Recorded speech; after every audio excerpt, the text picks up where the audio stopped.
Hi අද මම ඔයාලට කියලා දෙනවා දැක්කත් බඩපිරෙන විදිහේ චිකන් චොප්ස් එකක් කොහොමද ගෙදරදිම හදාගන්නේ කියලා. ඒ වගේම මීට කලින් මම ඔයාලට වෙජිටබල් චොප්ස් එකත් හදන විදිහ කියලා දීලා තියෙනවා. එහෙනම් ඉතින් එන්නකෝ මගෙත් එක්ක අද අපි මේ චිකන් චොප්ස් එක හදලම බලමු. එන්නකෝ එහෙනම්. භාජනයක් ලිපේ තියලා මම මේකට පොල් තෙල් එකතු කරගන්නවා. තෙල් ටික රත් වෙගෙන ඉද්දි මම බටර් මේස හැන්දක් වගේ මේ විදිහට එකතු කරගන්නවා. බටර් අත්‍යවශ්‍යම නැහැ. ඔයගොල්ලෝ ගාව තියෙනවා නම් එකතු කරගන්න පුළුවන්.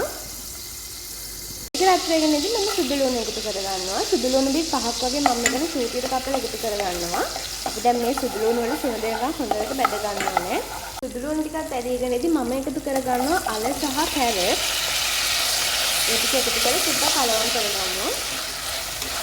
මම මෙතන අලගෙඩි දෙකක් සහ චූටි කැරට් වල 3ක් අරගෙන තියෙනවා. අපි දැන් මේක හොඳට පොඩ්ඩක් මේ තෙලේ හොඳට බැදගමු. ඔන්න විනාඩි 2-3ක් විතර අපේ බටර් එකේ අල ටිකයි කැරට් ටිකයි හොඳට ටෙම්පරාදු වෙගෙන ඉදි මම මේකට එකතු කරගන්නවා චිකන් තම්බ ගන්න වතුර. මේ විදිහට චිකන් තම්බ ගන්න එක වතුර එක අපි එකතු කරගන්නවා. අපි මේ අල කැරට් ටික හොඳට තම්බ ගන්න ඕනේ චිකන් එක තම්බ ගත්ත වතුරේ. ඒ වගේම තමයි චිකන් තම්බ ගද්දී ඒකට ලුණු දාන්න අමතක කරන්න එපා. මොකද චිකන් වලට හොඳට ලුණු වල්ලන්න ඕනේ. ඒක නිසා චිකන් තම්බ ගද්දී ලුණු එකතු කරගන්න ඕනේ. අනේ දැන් අපේ අල ටිකයි කැරට් ටිකයි හොඳට තැම්බිලා තියෙන්නේ. මෙන්න මේ විදිහට හැන්දෙන් චුට්ටක් මෙව කරලා බලන්න. ගොඩාක් බැරි වෙනකම්ම තම්බ ගන්න එපා. දැන් මම මේ විලවදී අපේ ගෝවා ටික එකතු කරගන්නවා.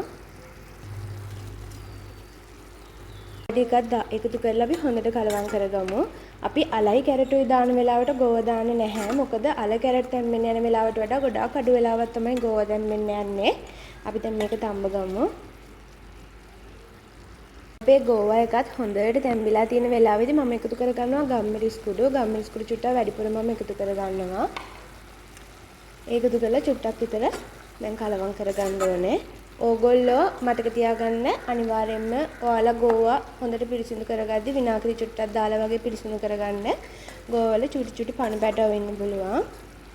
මම මේකට ලුණු එකතු කරගන්නේ නැහැ. මොකද මම චිකන් තම්බ ගත්ත වතුර එකේ ලුණු තියෙන නිසා. ඕගොල්ලන්ට ලුණු බලලා ලුණු මදි නම් එකතු කරගන්න පුළුවන්.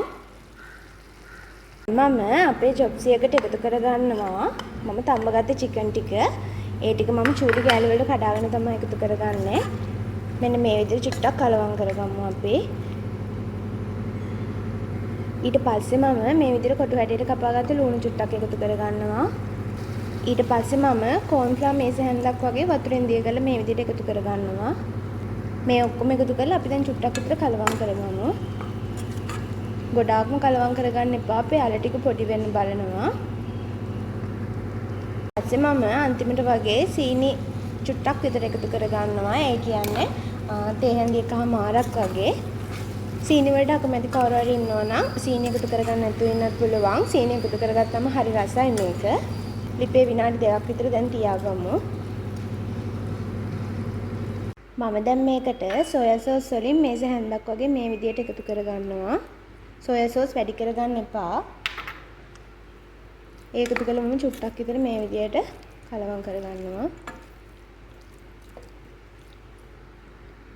ඉතින් දැන් අපේ රසම රස චිකන් චොප්ස් එක මම හදලා ඉවරයි. දැන් ඉතින් අපිට මේක ලිපෙන් අයින් කරගෙන කැමරට ගන්න තමයි තියෙන්නේ. ඉතින් මේ විදිහට හදාගත්තාම වෙන කිසිම දෙයක් ඕනේ නැහැ. අපිට මේකත් එක්ක උනත් කන්න පුළුවන්. එහෙනම් ඉතින් ඕගොල්ලොත් මම කියලා දුන්න විදිහට චිකන් චොප්ස් එක හදලා බලන්නකෝ.